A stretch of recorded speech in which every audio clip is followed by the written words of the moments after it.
അതിലെവിടെയെങ്കിലും ഏതെങ്കിലും സമയത്ത് ഞാൻ ദളിതനെയോ സ്ത്രീകളെയോ മോശമാക്കി പറഞ്ഞിട്ടുണ്ടോ? ഉണ്ടോ? എവിടെയെങ്കിലും ഉണ്ടെങ്കിൽ പറയും.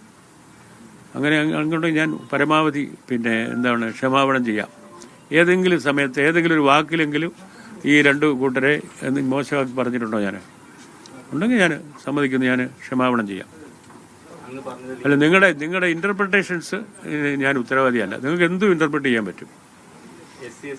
ഞാൻ പറഞ്ഞത് ഇത് അവർക്ക് എനിക്ക് ഏറ്റവും ആൾക്ക് ഇഷ്ടപ്പെടാതെ പോയത് ഞാൻ അവർക്ക് ട്രെയിനിങ് കൊടുക്കണമെന്ന് പറഞ്ഞതാണ്.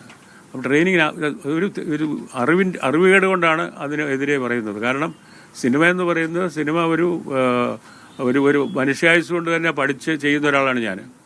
എനിക്ക് എപ്പോഴും പഠിച്ചുകൊണ്ടിരിക്കുകയാണ്. ഇപ്പോഴും. കാരണം ലോകത്ത് ദിവസം കഴിയും തോറും ഓരോ പുതിയ കാര്യങ്ങൾ സിനിമയുടെ രംഗത്ത് വന്നുകൊണ്ടിരിക്കുക. അതിൻ്റെ ടെക്നോളജിയിൽ, അതിൻ്റെ സൗന്ദര്യശാസ്ത്രത്തിൽ ഒക്കെ ഓരോ വ്യത്യാസങ്ങൾ വന്നുകൊണ്ടിരിക്കുകയാണ്. അതുകൊണ്ട് നിരന്തരമായിട്ട് പഠിച്ചുകൊണ്ടിരിക്കുന്ന ഒരാളാണ് ഞാൻ. അപ്പോൾ യാതൊരു പശ്ചാത്തലവും ഇല്ലാതെ, യാതൊരു മുൻപരിചയവും ഇല്ലാതെ ആദ്യമായിട്ട് സിനിമ എടുക്കുന്നവർക്കാണ് കൊടുക്കുന്നത് ഈ ഗവൺമെൻറ്റിൻ്റെ പടം എടുക്കാനുള്ള ധനസഹായം ചെയ്യുന്നത്. അങ്ങനെ ചെയ്യുമ്പോൾ അവർക്കൊരു കുറഞ്ഞൊരു 3 മാസത്തെ ഓറിയൻറ്റേഷൻ കൊടുക്കണം. കാരണം നമ്മൾ കവിത എഴുതുന്നു, കഥ എഴുതുന്നു, അതിനൊക്കെ അക്ഷരജ്ഞാനം വേണ്ടേ? അതുപോലെ തന്നെ സിനിമ എന്ന് പറയുന്ന ഒരു വേറൊരു ഭാഷയാണ് സിനിമയുടെ ഭാഷ. നമുക്കെല്ലാവരും വിചാരിക്കുന്ന കുറേ നടിനടന്മാർ വന്ന് അഭിനയിച്ച് കഴിയുമ്പോൾ സിനിമയാവുന്നു. അങ്ങനെ ആവത്തില്ല. അതിന് ഒരുപാട് സാങ്കേതികവും അല്ലാത്തതുമായിട്ടുള്ള ഒരുപാട് ഘടകങ്ങളുണ്ട്. അതിനെപ്പറ്റി നല്ല ധാരണയോടുകൂടി വേണം ആളുകൾ സിനിമ എടുക്കാൻ. പിന്നെ ഗവൺമെൻറ് ഫൈനാൻസ് ചെയ്യുന്ന സിനിമയെന്ന് പറഞ്ഞു കഴിഞ്ഞാൽ അതിന് സാമൂഹ്യ പ്രസക്തി വേണം. അതിന് സൗന്ദര്യശാസ്ത്രപരമായിട്ടും സാങ്കേതികമായിട്ടുമൊക്കെ മികവുള്ളതായിരിക്കണം. ഇതൊക്കെ വളരെ പ്രധാനപ്പെട്ട കാര്യങ്ങളാണ്. അതെങ്ങനെ ഉണ്ടാവും? അത് പടം എടുക്കുന്ന ആളിന് ഇതിനെപ്പറ്റി ധാരണ ഉണ്ടെങ്കിൽ മാത്രമേ ഉണ്ടാവുകയുള്ളൂ. അല്ലെങ്കിൽ ഈ സിനിമ ഒരാളുടെ പേരിൽ സിനിമയ്ക്ക് പണം കൊടുക്കുന്നത് വേറെ ആരെങ്കിലും ആയിരിക്കും ചിലപ്പോൾ ചെയ്യുന്നത്. എങ്കിൽ പോലും അതിൽ അവരുടെ ഒരു സിനിമ എടുത്ത് അപ്രത്യക്ഷമായി പോകരുത് ഈ വരുന്നവർ. അവർക്ക് കിട്ടുന്ന ആദ്യത്തെ അവസരമാണ് സിനിമാ രംഗത്തേക്ക് വരാനായിട്ട്. അവർ പഠിച്ച് ഈ രംഗത്ത് തുടർന്ന്, പ്രത്യേകിച്ച് സ്ത്രീകളും ഈ പറഞ്ഞ പോലെ ഷെഡ്യൂൾ കാസ്റ്റ്, ഷെഡ്യൂൾ ട്രൈബ് വിഭാഗത്തിൽ നിന്ന് വരുന്നവരും അവർ ഈ രംഗത്ത് തുടർന്നും ഉണ്ടാവണം. അതിനുവേണ്ടിയാണ് ഞാൻ പറഞ്ഞത്. അവരുടെ ഗുണത്തിന് വേണ്ടിയും അവരുടെ നന്മയ്ക്ക് വേണ്ടിയാണ് ഞാൻ പറഞ്ഞത്. കാരണം അവരുടെ ഉന്നമനം എന്ന് പറയുന്നത് എൻ്റെയും ലക്ഷ്യമാണ്. അല്ലാതെ അവരെ മോശപ്പെടുത്തി അവരെ നികൃഷ്ടരായിട്ട് കാണുകയല്ല ചെയ്യുന്നത്. അവരെ വേണ്ടത്ര രീതിയിൽ അവരെ പരിപോഷിപ്പിക്കുകയും പ്രോത്സാഹിപ്പിക്കുകയും ചെയ്യണം എന്നുള്ള ഉദ്ദേശത്തിൽ പറഞ്ഞതാണ്. അതിനെ എങ്ങനെ ഇന്റർപ്രറ്റ് ചെയ്ത് അവരെ അധിക്ഷേപിച്ചു എന്നൊക്കെ പറഞ്ഞാൽ അതിൻ്റെ അർത്ഥം എന്തായാലും മനസ്സിലാവുന്നില്ല.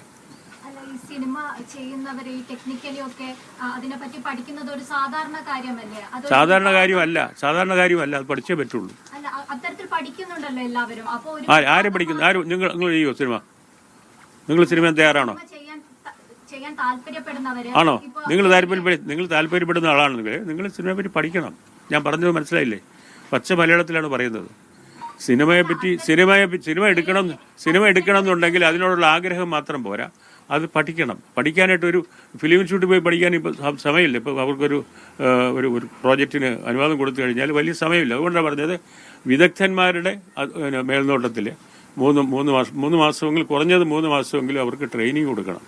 കാരണം ഈ ഭാഷയെ പരിചയപ്പെടുത്തണം. അവർക്ക് നമ്മുടെ ഭാഷയിൽ ഭേദപ്പെട്ട സിനിമകൾ ഉണ്ടാകണം. അവർക്ക് അവസരം കൊടുക്കുക മാത്രമല്ല, മലയാളത്തിൽ നല്ല ഭേദപ്പെട്ട, അത് പ്രത്യേകിച്ച് ഇത് ഗവൺമെൻറ്റിൻ്റെ ഒരു പ്രോജക്റ്റാണ്. ഗവൺമെൻറ് ചെയ്യുമ്പോൾ അതിന് പ്രത്യേകിച്ച് അതിനൊരു സാമൂഹ്യ പ്രസക്തിയും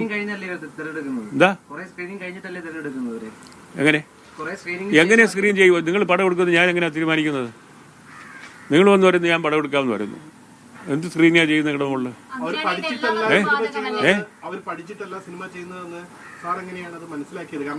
കാരണം ഇവിടെ സിനിമ എടുത്ത ഞാൻ മനസ്സിലാക്കിയത് അവർ പടം എടുത്ത ആളുകൾ ഇവിടെ വന്ന് എന്നോടൊക്കെ സംസാരിച്ചിട്ടുണ്ട്. അവരുടെ പടങ്ങൾ ഞാൻ കണ്ടിട്ടുണ്ട്. അതുകൊണ്ട് പലപ്പോഴും അവർക്ക് ഇങ്ങനെ ഒരു ഓറിയന്റേഷൻ കിട്ടാത്തതിന്റെ കുറവ് അതിൽ കാണാനുണ്ട്. അതുകൊണ്ടാണ് പറഞ്ഞത്. അങ്ങ് പറഞ്ഞ പരാമർശത്തിലെ വിഭാഗം സിനിമ ചെയ്യാൻ വരുമ്പോൾ അവർക്ക് പ്രത്യേക പരിശീലനം നൽകണമെന്നാണല്ലോ പറഞ്ഞത്. അത് ആ വിഭാഗത്തിന് പ്രത്യേക പരിശീലനം അവർക്ക് സിനിമ എടുക്കുന്ന ആർക്കും വേണമെന്നാണ് പറഞ്ഞത്. കാരണം ഇവർക്ക് കൂടുതൽ സംരക്ഷണം കൊടുക്കണമെന്നാണ് ഞാൻ പറയുന്നത്. അല്ല, സ്ത്രീകൾക്കും അവർക്ക് ഒരുമിച്ചാണ് പറഞ്ഞത്. രണ്ടുപേർ. പിന്നെ ഗവൺമെന്റ് ഫൈനാൻസ് ചെയ്യുന്ന അവർക്കല്ലേ. ഞാൻ വെറുതെ നടക്കുന്ന ഒരാളാന്ന് ഇരിക്കുക. എനിക്കൊരാരെങ്കിലും ഫൈനാൻസ് ചെയ്യുമോ പടം എടുക്കാനായിട്ട്? എനിക്ക് പടം എടുക്കാൻ അറിയാവുന്ന കണ്ടിട്ടാണ് ആളുകൾ എനിക്ക് ഫൈനാൻസ് ചെയ്യുന്നത്. എനിക്ക് മുൻപരിചയം ഉള്ളതുകൊണ്ടാണ്. ഞാൻ പടം എടുത്ത ആളുകൾ കണ്ടിട്ടുണ്ടെന്നുള്ളതുകൊണ്ടാണ് എനിക്ക് പടം ഫൈനാൻസ് ചെയ്യാൻ ആളുകൾ വരുന്നത്. അല്ല ചുമ്മാ ഒരാൾ ചെയ്ത് സാറേ പടം എടുക്കണമെങ്കിൽ എടുക്കട്ടോ എന്ന് ചോദിച്ചാൽ കൊടുക്കും ആരെങ്കിലും കാശ്. ഗവൺമെൻറ് കാശ് കൊടുക്കുന്നത് ഒരു ഒരു ഒരു നല്ല ഉദ്ദേശത്തിന് വേണ്ടിയാണ് ചെയ്യുന്നത്.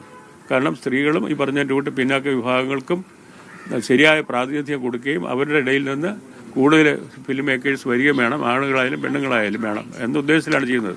ഗവൺമെൻറ് ഏറ്റവും നല്ലൊരു പ്രോജക്റ്റാണത്. ഇപ്പോൾ എന്നോടിപ്പോൾ AK ബാലൻ എൻ്റെ അടുക്ക ഫോൺ സംസാരിക്കുമായിരുന്നു, മുൻ മന്ത്രിയായിരുന്ന ആൾ. ഈ പ്രോജക്റ്റ് തുടങ്ങുമ്പം ഞാനും VK ബാലനും ഒക്കെ ഒരുപാട് സംസാരിച്ച് ഞങ്ങളെല്ലാം 1.5 കോടി രൂപ കൊടുക്കുന്നതിന് ഞാനും പങ്കാളിയായിട്ടിരുന്നതാണ്.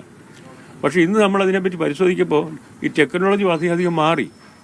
ഇത് നിങ്ങളുടെ സെൽഫോണിൽ വേണമെങ്കിൽ നിങ്ങൾക്ക് സിനിമ എടുക്കാം. ഈ വലിയൊരു ഹ്യൂജ് എമൗണ്ട് ചിലവാക്കേണ്ട ആവശ്യമില്ല. ഈ പണം കൊണ്ട് 3 പേർക്ക് സിനിമ എടുക്കാം. അതല്ലേ പ്രധാനം.